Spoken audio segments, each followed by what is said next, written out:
In my original professional coaching offerings, I would see things. I would see a word light up. I would see the root system of something. I would see it on a physical spot of the body. I was perceiving it in energy. Now, the time where my claircognizance and clairsentience started to skyrocket in such a fashion, they almost felt like they were pushing clairvoyance out of the way. It's not that that wasn't happening anymore. It's that it was so at the back of the line that I wasn't, with my human capacity, I wasn't able to receive those visuals because there were so many knowings coming in. There were so many feelings coming in. There was so much else that was so potent. We can almost describe this as like neon in comparison to just like written with a graphite pencil. And so it just didn't take my attention to the visual anymore. There is no one way to priestess. In this modern world, the professional priestess isn't just reclaiming her power. She's owning her right to be seen, supported, and supremely resourced. Money, visibility, the team, devotion, she gets to have it all because her work is the work. And the world is catching up, learning that her presence is priceless. Because when she thrives, the medicine multiplies. I'm your host, Lindsay Schroeder, and I'll be connecting you with sacred alchemists at the forefront of the feminine revolution. The modern priestess is building her empire through her essence. This is the space for those ready to return to the temple, the one that lives deep within. Today is a conversation all about when your gift or when your gifts start to shift, when they start to shift and when they start to change, and especially those of us who are practitioners, who are energy healers, energy wielders, seers, seekers, oracles, those of us who are utilizing our gifts as part of our service, as part of our offering, as our offerings, giving our gifts to the world. What happens when your gift starts to change? And this is something that has happened to me several times in my own practice, in my own business, in my own experience. And this is also something that I never really heard other spiritual teachers or mentors or leaders talk about. I definitely heard a lot of information around what happens when your gifts start to expand, when your gifts start to compound, but what happens when they start to shift, when maybe a skill set or a gift that you really utilized, relied on, was maybe a big part of your marketing or branding or how you were expressing, explaining, pitching your services, starts to shift and take on a different form. So I want to start by kind of sharing a little bit about one of my experiences in this. So if you've been listening to this podcast, you might already know that claircognizance is my main clear tasting, meaning that I get a ton of information, intuitive downloads, intuitive perspectives, answers, solutions, all of these things through taste, flavor, through food, through so many different aspects that have to do with taste. But I haven't really talked a ton about my clairvoyance versus my claircognizance and clairsentience. And for me, when I started offering services, a lot of the skill set that I was using was clairvoyance, where I was able to see things. So let's rewind all the way back to like the very beginning of my service provider experience. I used to work at a wellness facility in the city of Chicago that had a crystal bar and that staffed intuitives and did energy healing and intuitive readings. And we had an orth therapy machine and all of this really cool stuff, in addition to things that I had a lot of background in. They had a makeup bar and they did hair and they offered spa services. And so for a long time working there, I was consuming for myself. I was reading books and looking at cards and getting sessions and intuitive readings and energy healings.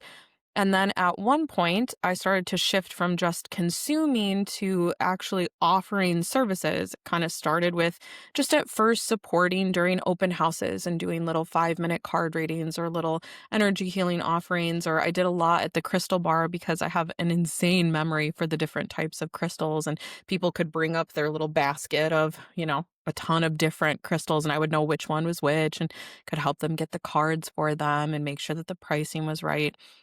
And eventually, after doing these little mini services at open houses, I started to have clients that would come to the wellness facility and want to do full services with me. I also started to be one of the interviewers, not just for our spa services, interviewing estheticians and massage therapists and colon hydrotherapists and all of these different more spa type potential employees, but I started to do the interviews for intuitive readings and energy healings and energy workings and gathering type practitioners. And so I started to really expand my understanding and my exposure to what a service is and what a service entails. And as someone who's been deeply in the space of customer service, it has been a really cool synthesis for me, not just the skill and the gift, but also the like, how are we creating service? How are we creating sessions? How are we creating offerings? And eventually I got to this point where I was offering or therapy journeys where someone would come or a group of people or a couple or best friends would come, and we had a little biometric feedback machine so you could put your hand on the little scanner and it would in real time show you your auric field or your electromagnetic field and the different colors, and I could show you how this would change if you were holding one of our products or if you're saying something true versus something false, and giving people an experience in addition to a service. And so I started doing aurotherapy journeys, I started doing crystal journeys, and then eventually I started also leading group services, women's circles, goddess circles, moon circles. And that was my first experience with service providing as an intuitive, as an energy worker.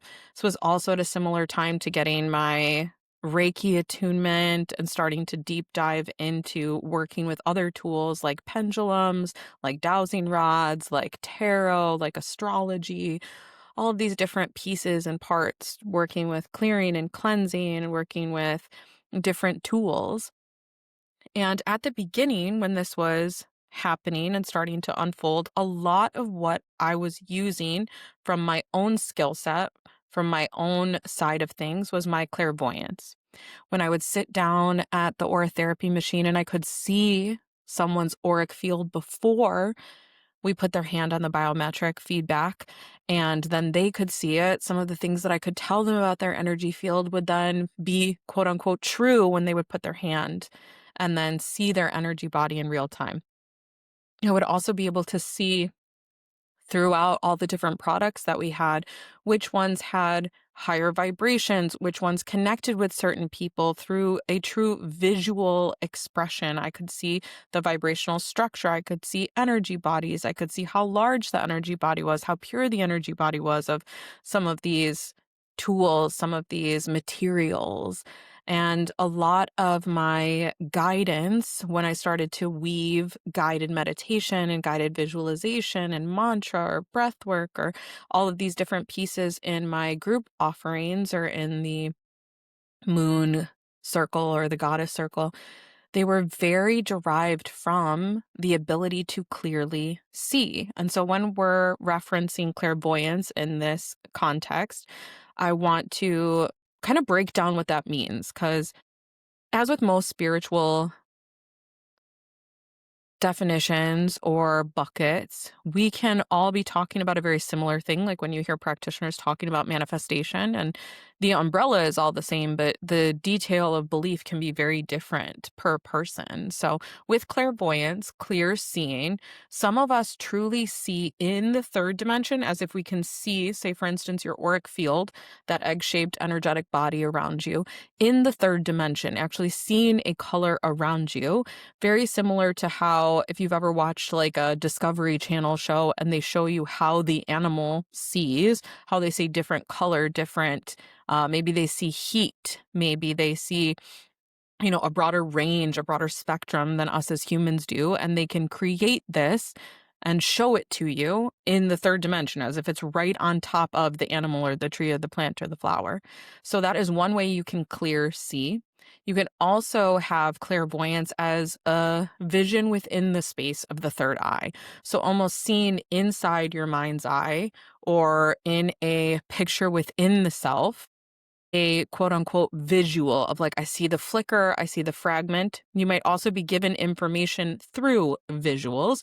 For instance, I might, just how you would picture a pink elephant, if we're saying don't picture a pink elephant and it comes up inside your mind, you like think about that similar space, that similar popping in of an image, a symbol, a sign, a sensation.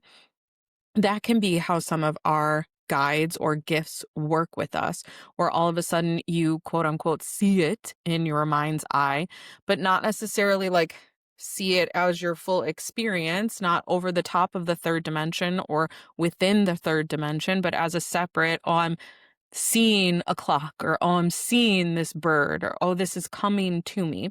So, a couple different varieties of clear seeing. So I was seeing a lot during this time of offering services and stepping into myself as a practitioner, and my clairvoyant gift continued to expand over the years. And I am so deeply grateful and so deeply connected to my gift of clairvoyance, because being able to see it in the third dimension or in the mind's eye, since we are such a visual reality, has been so helpful. And so when I'm in the deep liminal space, when I'm doing guided practices, for any of you who have been a part of any one of my memberships, you know that from the beginning of my launch of my membership, I have offered a monthly online gathering or active practice call, which allows us to sit in community and do this work together, where we are guided, where we are dropped in, where we do a grounding, where we do a connection, and then we have an intention for the practice, and we explore in this liminal space, quantum space, theta space.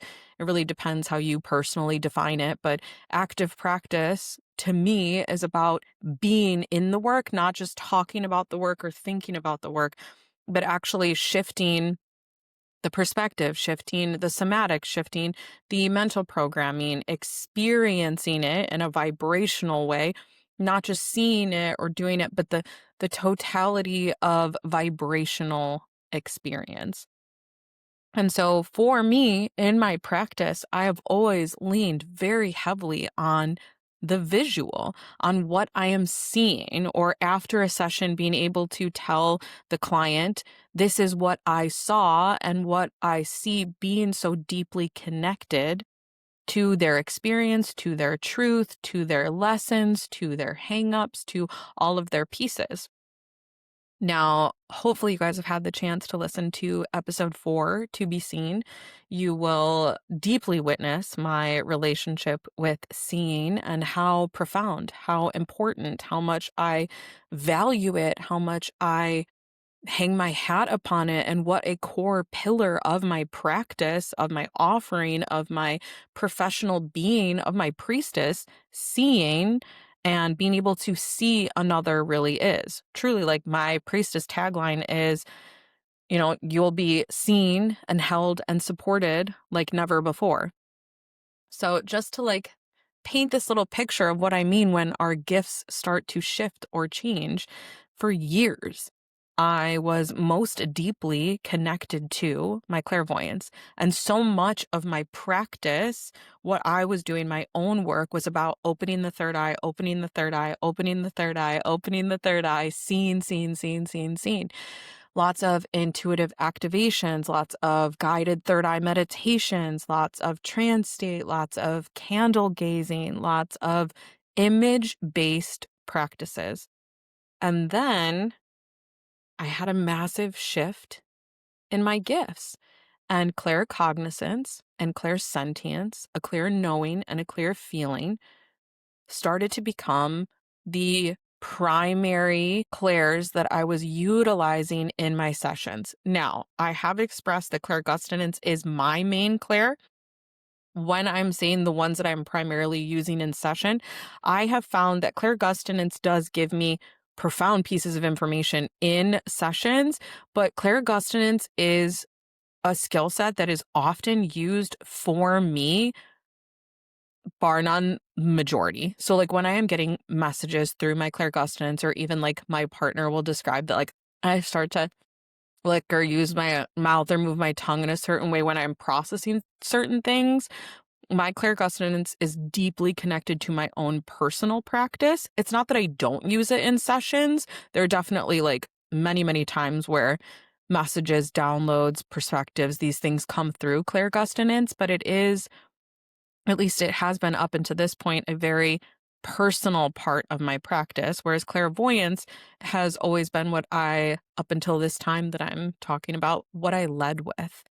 And so feeling so safe in my gift of clairvoyance, feeling so established. And I was also given so much positive feedback about, oh, you can see, and oh, that's so cool. And oh, I wish that I could see. And how do you activate that? And I want to be able to do that, and describing how it appears in the third dimension and all of those pieces and parts. And as someone who had recently woken up and had their first spiritual awakening and had their first like experience with a guide, with a guardian, with, this reclamation of God and goddess in comparison to my Catholic upbringing, clairvoyance was a very safe space for me. It felt very comfortable. I also really deeply responded to all of the positive feedback and the accolades, and how a lot of potential clients and even other mentors and colleagues and peers responded when I was able to articulate so clearly. Because, as you guys might have realized, my gift of languaging things that are typically outside of language, putting words to the wordless, is an aspect of this priestess path that is unique to all of us as priestesses. This communicating between worlds and supporting the human individual and integrating and understanding and embodying and really like placing word to the wordless, but also just the beautiful, artistic, evocative nature of being a priestess and allowing the feminine face of God to move through your body, to move through your language, to move through your energy field, to move through your mind. I am gifted, and I am bestowed upon these beautiful pieces of language and these beautiful metaphors and extended metaphors and detailed metaphors for clients that sometimes I personally don't even understand myself. It's so funny when I have clients who are super businessy or super like sports focused or very technical, and I'll be using these profound metaphors and explanations and comparisons and contrasts. And after I share it, I might even say, can you explain to me why that lands the way that it does? I understand that it is going to land the way that it does, but like, help me to understand what that means in your world, because I know that's the correct thing to say. I know that's the thing that you need to hear. I know that's the like puzzle piece, connect, plug into the wall that's going to like light up all those Christmas lights. But I don't, as a human, as my Lindsay Schroeder human, understand why saying that is such a perfect fit. A lot of times when it's a sports metaphor or analogy, a lot of times when it's super technical. I remember the first few times that I was referencing like Excel spreadsheets and, these codes and back end things, and very businessy or finance focused type things for specific clients, or even things about certain animals or plants that are very specific to an individual client that I, my human self, did not know, didn't have stored within me, and yet was still able to channel through me or connect or read in the clairvoyant space of their auric field, being able to see certain words or see certain experiences or be able to see feelings. There is this experience of almost synesthesia through the clairs where I can taste a color, and that color is not just a color, but it's a feeling, but it's a relationship, but it's a person. And ooh, we might even have to go into energy memories as a topic. But I get to this point where I have leaned so purely and so heavily and so safely upon my clairvoyance. And through my own personal process, now this is separate from what I'm professionally offering and what I am identifying myself as. And that is a piece that's a really profound awakening for so many of us of the difference between when we first start. A lot of times we are just offering what we ourselves have learned. You finally get to this point of something working, and then you start to like teach or offer or, put someone into the position that you're in so that you can then graduate to the next level.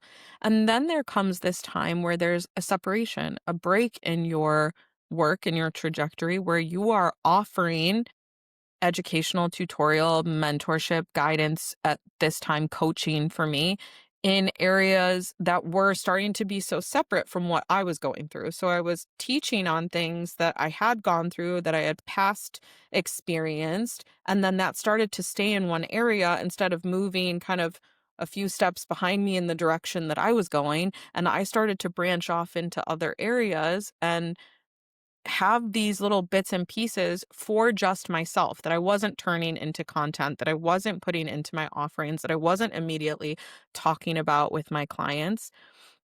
And as I started to do that and open up and have more spaciousness for my gift in general, I experienced this massive shift where my clairvoyance, it didn't shut down, it didn't change, but in comparison, my claircognizance and clairsentience expanded so fast and so abruptly and in such different directions, because seeing is so different than knowing, than feeling.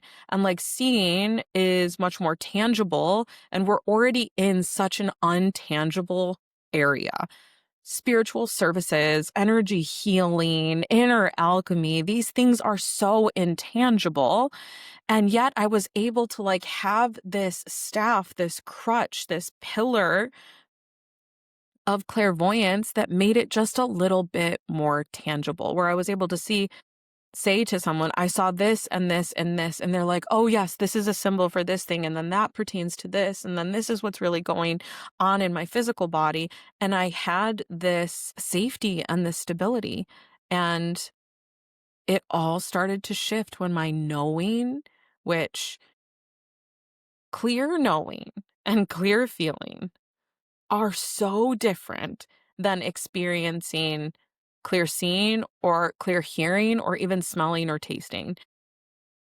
Because a knowing, you can question in a very different way. When you hear a voice and you're like, oh, and you react or respond to that. And for those of you who are developing your clairs, and if you haven't already joined my free 15-day Develop Your Intuition offering, I'll make sure that that link is in our show notes, because I go into this and really support you in developing your own intuitive gifts and clairs and abilities. But writing it down is so helpful, even if you never connect the dots. But like when this came through, when I heard this, when I saw this, when I felt this, and even labeling them, if it's seeing or hearing or smelling or tasting or knowing or feeling, can be that like second layer of helpful in that space. But it's much harder to deny when you're like, oh, I saw an umbrella, and then later it started to rain, even though it didn't say anything about rain anywhere. And if you wrote down, I saw an umbrella, even if you didn't bring that umbrella with you, even if you didn't make any changes in your human life, your willingness to write it down and experience time as linear and then go back and see that you've written it down, it helps to really validate and verify and stabilize your intuitive gift.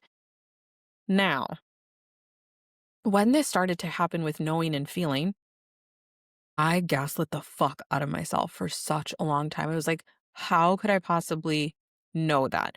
Then you go into the logical aspect of like, oh, that's just pattern recognition. And this was also a time where I started to get exposure to the perspective that highly sensitive people and empaths are not necessarily quote unquote gifted in this psychic clair spiritual space, but that these skills developed out of necessity, out of safety, out of survival. And I started to grapple with that perspective.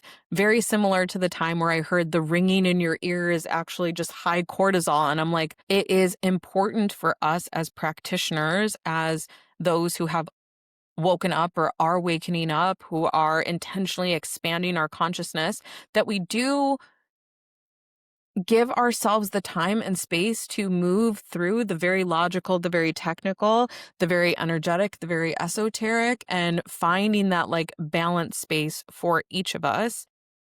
And really understanding that science catches up to magic at very different rates. So many things that 5 years ago, 10 years ago, 100 years ago were clearly described by psychics, by energy workers, by practitioners, by witches, by priestesses, and were denounced by the general public, the communities, and now are scientifically proven, are proven in the quantum, are proven physics, are proven this, are proven that.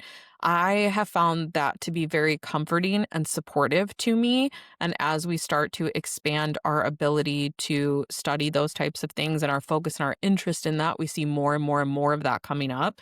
Just like those of us who have been spouting the magic of plant medicines for so long, and now science is catching up to that and quantifying that and giving, the boundaries and the containers for that. But my goodness, when my clear knowing and clear feeling started to step into the forefront. So, for instance, I'm on a coaching call, and typically I would be leading with seeing things where we have a little bit of conversation. Maybe it's a scheduled topic, or maybe it's just dealing with what they're bringing to the table in that moment or what's going on for them. In my original professional coaching offerings, I would see things. I would see a word light up. I would see the root system of something. I would see it on a physical spot of the body. I was perceiving it in energy. Now, the time where my claircognizance and clairsentience started to skyrocket in such a fashion, they almost felt like they were pushing clairvoyance out of the way. It's not that that wasn't happening anymore. It's that it was so at the back of the line that I wasn't, with my human capacity, I wasn't able to receive those visuals because there were so many knowings coming in. There were so many feelings coming in. There was so much else that was so potent. We can almost describe this as like neon in comparison to just like written with a graphite pencil. And so it just didn't take my attention to the visual anymore. But that was a big experience for me to have my gift, my what's inside me that I'm giving to other people, that I am now marketing, that I am now telling people and onboarding people about how I support and how I help people. And now that's starting to shift. And the fear that comes up with that, and the loneliness, the isolation that comes up with that, the what do I do with that, the questions that come with that, and also the pure, unbridled excitement for new gifts and new skill sets and not wanting to leave my others behind. And anybody who's ever been really into working out knows this. Anybody who's ever been really into art or music, especially like creation for yourself, when you first start, you're like starting a certain area, or, maybe we'll use the example in the gym of like, okay, you're weightlifting or you're doing cardio or you're doing a class. And like with art, you're like in a certain medium. With music, you're in a certain genre. And you get to this point where you've caught this groove and you have a ritual and you have a routine and you have a pattern, and like it's working really well. And then all of a sudden, maybe you plateau in the gym and you're like, your body starts to crave something different, something else. Maybe you need to go to circuits, or maybe it's something completely different, or what you need in your everyday life, or if you're performing or sports is different and you need to like balance it out with something else. Or with art, you almost get to this stagnant place with a specific medium and need to expand into something else, using your hands differently, creating color differently, texture differently. And with music, you're so established in this genre, and yet you start to see this other piece that's like calling to you, and you jump over there and you're so excited about the newness of it. And yet there is a difference because you're not as stable in it. It's not as practiced. You don't know as much. It's not beyond a shadow of a doubt. And so my claircognizance and my clairsentience started to take center stage. And yet it was so Bambi legged. The information was so potent and so powerful and so clean and so clear. And yet I think one of the biggest pieces in this work, especially as a practitioner, is the difference between knowledge and wisdom. The difference between I logically get it and I'm embodied in it. And so I had a lot of trepidation and a lot of back and forth and a lot of almost perceived missteps as I was getting all of this information and choosing a lot of times not to share a lot of it because I personally didn't trust it because it wasn't coming through in the same way that it always came through, which was typically very visual. And so I started to build support for myself in this area. And that's one of the things that I would really like to talk to you about today is when your gifts start to expand and start to shift and start to change, how do you work with this in a way that allows you to stabilize those gifts and to benefit from those gifts and to share those gifts and to get paid for those gifts? So, one of the things that I want to talk about with claircognizance and clairsentience in particular is about the way that I started to practice with these. And so I did decide to select a few people, a few what could have been potential clients that I chose not to charge and started to really develop this muscle or this skill set. I would also do this with my friends or with my partners and really start to focus on identifying clear feeling, clear knowing, and then testing it out with them so that I could get that feedback loop very closely. So instead of like one of my regular sessions where I'm like guiding and I'm holding the space and there's very little verbal interaction between the two of us, we are deep in the liminal space, in the quantum space, and we are in almost a ritual or a ceremony the entirety of the practice.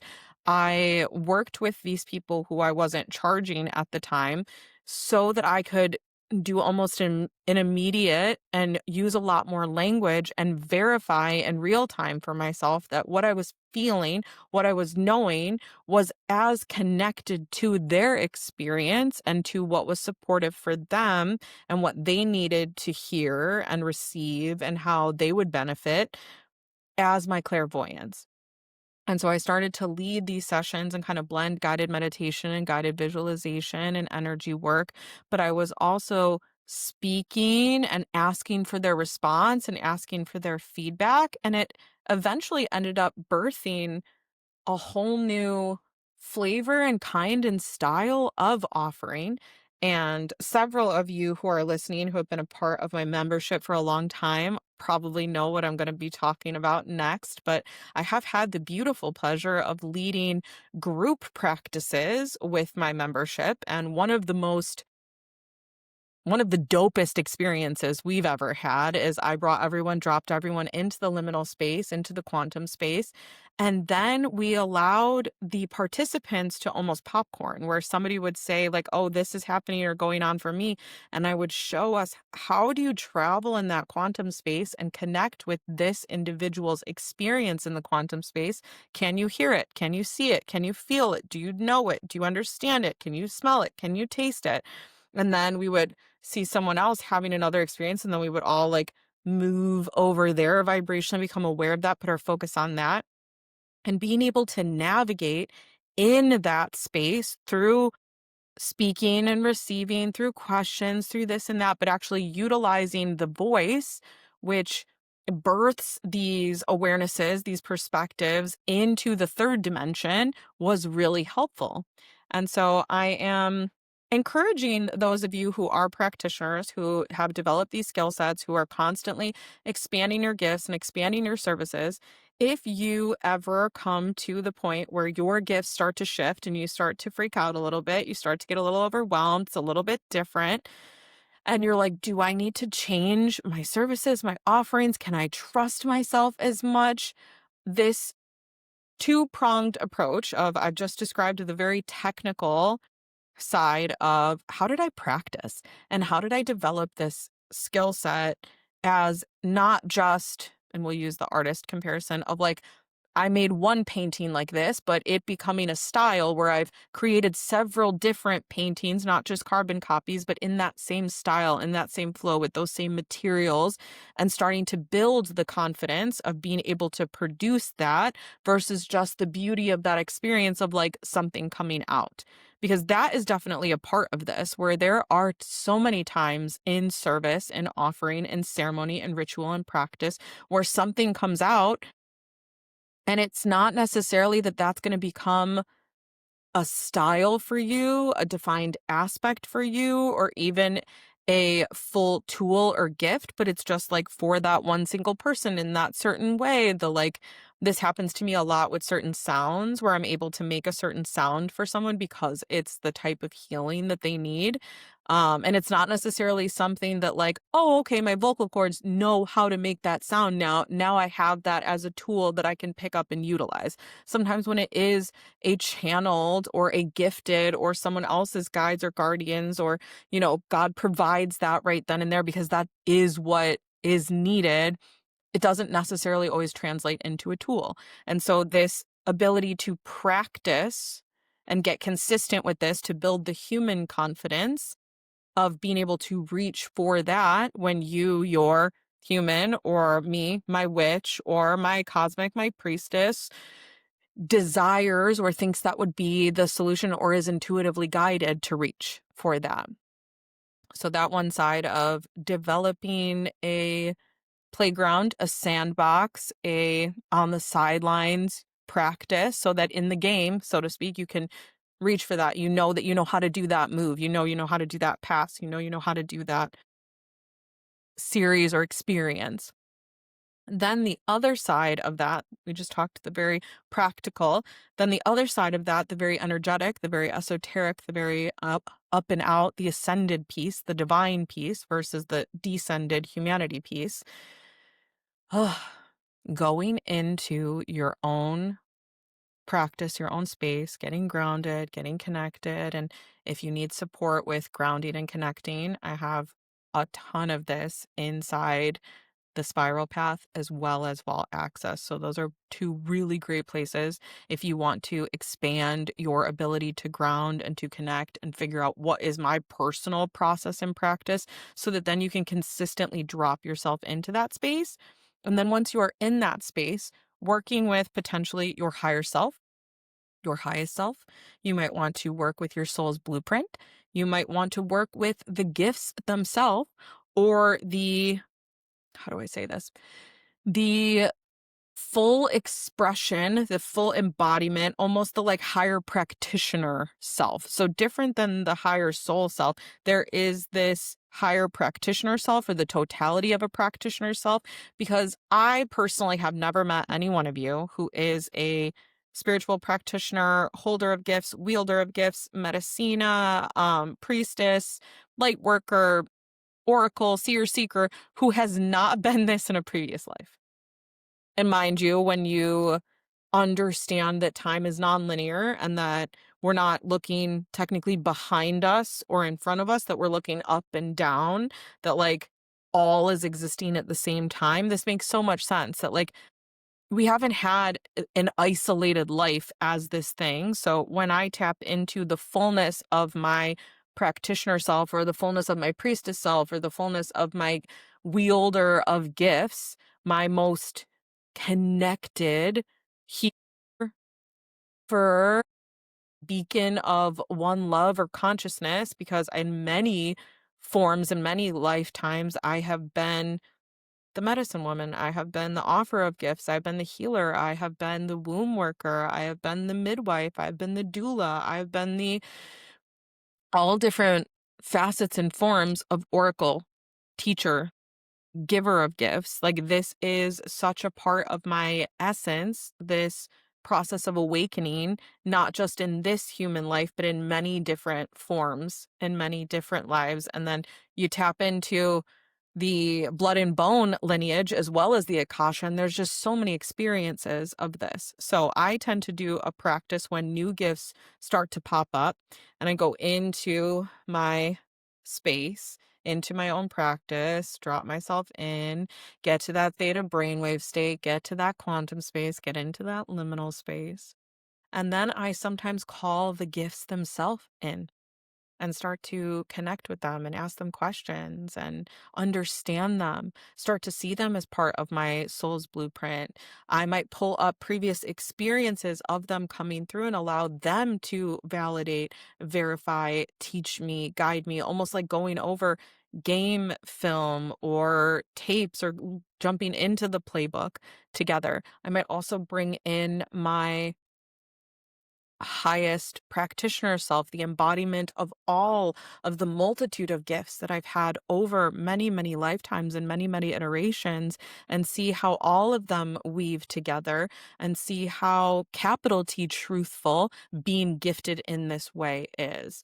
So, two-pronged approach when my gifts started to shift and change, and I started to feel destabilized by the taking of the back seat with my clairvoyance, that I did very technical, logical pieces of flexing this muscle and growing this skill set. And I also did a lot of very energetic, very esoteric, very quantum, very vibrational, very intangible work with regulating myself, exposing myself, allowing my human to catch up to my cosmic, to my divine, to my etheric.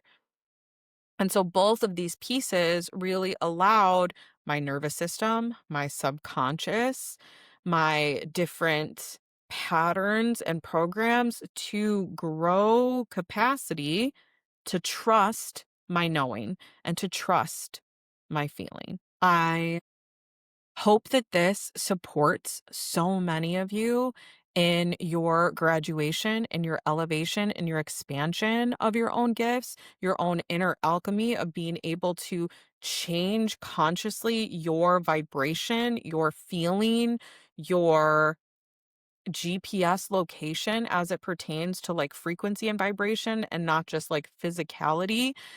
But if you are on this awakening path, if you are a practitioner, if you are a giver of your gifts, being not just willing, but being capable and being comfortable and being able to grow that capability and that comfort with your own expansion, with your own alchemy, with your own expression, with your own development of your gifts is such an important part.